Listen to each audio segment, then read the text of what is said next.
Je pense que l'e-sport, progressivement, déjà, va se démocratiser. Je pense que l'e-sport est un sport différent du sport, mais c'est un sport par ailleurs.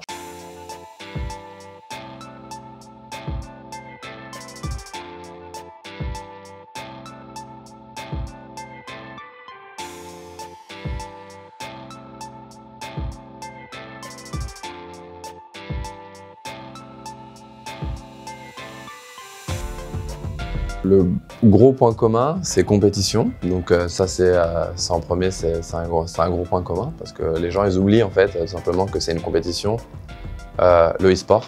Parce que bon, quand on arrive dans un tournoi de n'importe quel sport, on va dire voilà, c'est un tournoi, mais pareil, dans les sports, c'est pareil. Donc les gens, ils oublient vraiment que quand on dit compétition, bah, ça reste un tournoi.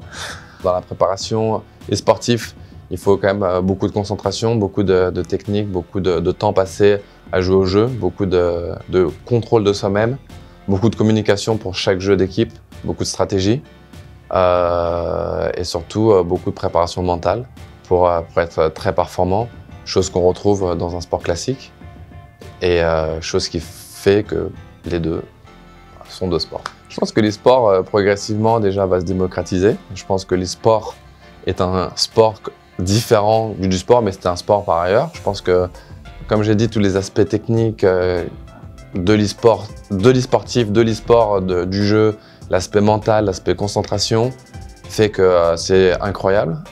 Fait aussi que les gens oublient que quand on est e-sportif dans des structures, ils ne font pas que jouer aux jeux vidéo, ils s'entraînent physiquement, ils s'entraînent mentalement. Il y a beaucoup de réunions de stratégie. C'est quelque chose de très réfléchi, c'est quelque chose de différent que de jouer aux jeux vidéo le dimanche. Donc forcément, ça va se démocratiser de plus en plus et je pense que, ouais, comme tu me dis, je pense que l'e-sport, j'espère un futur proche, ait une place, on va dire, plus belle qu'on lui donne maintenant, quoi.